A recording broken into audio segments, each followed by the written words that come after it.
क्या भारतीय टीम का जो जलवा टेस्ट क्रिकेट में हुआ करता था वो ढलान पर है? क्या रोहित शर्मा और विराट कोहली जैसे दिग्गज अब बादशाह हो चुके हैं? दोस्तों, भारत ने 10 साल बाद बॉर्डर गावस्कर ट्रॉफी हारी है। इतने दिग्गजों से सुसज्जित भारतीय टीम ऑस्ट्रेलिया को फाइट बैक तक नहीं दे पाई। क्या इतनी कमजोर हो गई हमारी टीम? लंबा खेल सकते थे, लेकिन अभी नए लड़के सीखेंगे, आगे जितना मैचेस खेलेंगे तो सीखेंगे उस चीज को। और ऊपर से भारतीय कप्तान का ये स्टेटमेंट। दोस्तों, इस सीरीज में हमने देखा कि सिर्फ सुपरस्टार के दम से सीरीज नहीं जीती जाती है। सीरीज जीतने के लिए अच्छा क्रिकेट खेलना पड़ता है। दुनिया मानती है कंगारू को उनकी जमीन पर हराना आसान नहीं है, लेकिन हमारे कुछ दिग्गज खिलाड़ी है 10 साल से करते आ रहे हैं। और कुछ ऐसे ही लीजेंड प्लेयर की कहानी हम आपके लिए लेकर आए हैं, जहाँ खिलाड़ी के साहस और धैर्य ने कंगारुओं को नाको चने चबा दिए थे। बात है साल 2018 की, जब इंडिया ऑस्ट्रेलिया के घर में बॉर्डर गावस्कर ट्रॉफी जीत कर आया था। लेकिन अपनी हार की कलंक को मिटाने के लिए ऑस्ट्रेलिया ने एक कहानी गढ़ी थी कि ऑस्ट्रेलिया इस टेस्ट सीरीज को हारा नहीं है, बल्कि भारत ने इस टेस्ट सीरीज को ऑस्ट्रेलिया की कमजोर टीम के सामने जीता था। क्योंकि इस सीरीज में ऑस्ट्रेलिया के धाकड़ बल्लेबाज स्टीव स्मिथ और डेविड वार्नर नहीं खेल रहे थे। प्रतिबंध के चलते स्मिथ और वार्नर ने इस सीरीज में हिस्सा नहीं लिया था, और इस बात का बतंगड़ बनाकर ऑस्ट्रेलिया ने कहा कि स्मिथ और वार्नर होते तो बात कुछ और होती। और फिर क्या था, भारत की पूरी मेहनत पर पानी फिर गया। कमजोर ऑस्ट्रेलिया को उसके घर में हराने का दाग भी टीम इंडिया पर ही लगा। लेकिन इस बात ने शांत बैठे हुए भारतीय खिलाड़ी को उकसा दिया। कंगारू ने शेर के जबड़े में हाथ डालकर उसको छेड़ा था, जिसका बदला तो लेना बनता था। और इस बदले को अपनी मंजिल मिली साल 2020-21 में। इस बार ऑस्ट्रेलिया में स्टीव स्मिथ और डेविड वार्नर दोनों मौजूद थे। इस बार भारत के पास अपने ऊपर लगे इस दाग को धोने का अच्छा सा मौका था। अब समय आ गया था उन लोगों को जवाब देने का जिन्होंने कहा था भारत ने कमजोर ऑस्ट्रेलिया के सामने सीरीज जीती है, लेकिन अब ऐसे हालातों में खेली जाती है एक और सीरीज। इस सीरीज के पहले मैच की पहली पारी में भारत 100 रनों की बढ़त ले लेता है, लेकिन दूसरी पारी में ऑस्ट्रेलिया गेंदबाजी के सामने पूरी तरह से टीम महज 36 रन बनाकर ऑल आउट हो जाती है। और शर्मनाक हार के बाद टीम इंडिया किसी को मुंह दिखाने के लायक भी नहीं बची थी, और बची हुई कसर मीडिया ने पूरी कर दी। टीम के कप्तान विराट कोहली भारत वापस आ रहे थे।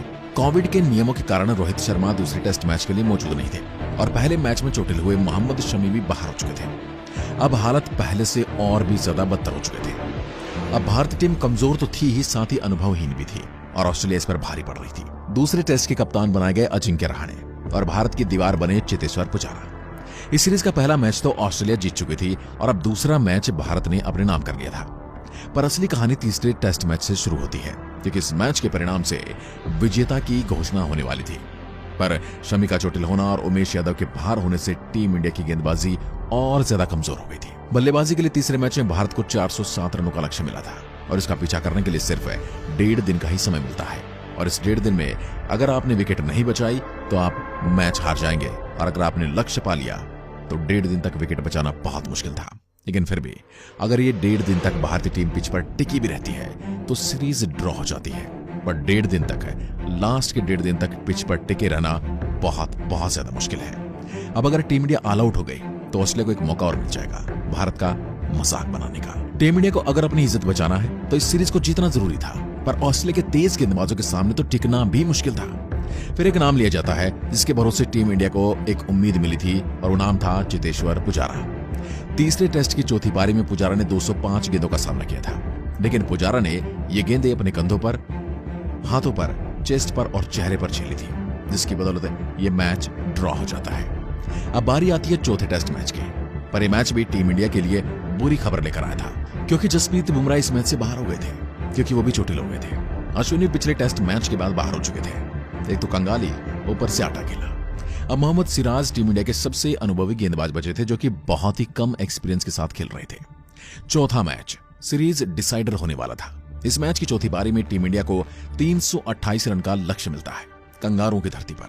कंगारू गेंदबाजी के सामने इस लक्ष्य का पीछा करना बहुत ज्यादा मुश्किल था, लेकिन टीम इंडिया की दीवार इस बार भी 211 गेंद खेलकर टीम को मुसीबत से बचाता है, और टीम इंडिया को जीत की दहलीज पर ला देता है। टीम इंडिया को ऐसे ही बल्लेबाजों की जरूरत थी जो ग्राउंड में खड़े रह सके। ऐसे हालातों में चेतेश्वर पुजारा टीम इंडिया की दीवार बन चुका था, लेकिन कुछ महीनों के बाद वक्त ने करवट बदल ली थी।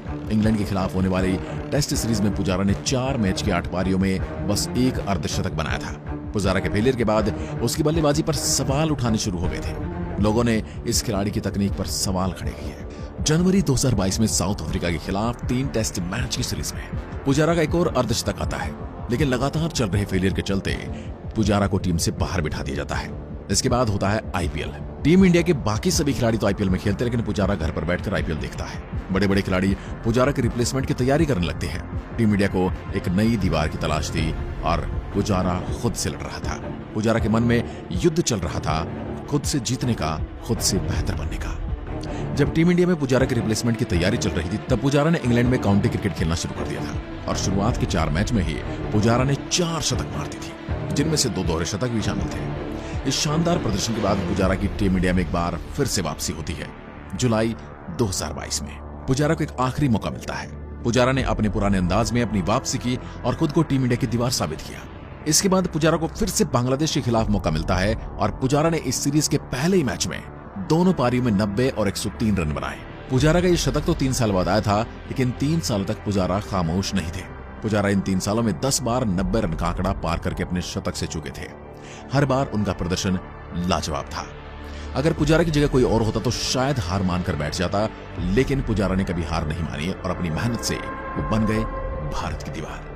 दोस्तों, आज के इस वीडियो में बस इतना ही। अगर आपको वीडियो पसंद आया तो वीडियो को लाइक करें, अपने दोस्तों के साथ शेयर करें और ऐसी वीडियो देखने के लिए हमें फॉलो जरूर करें।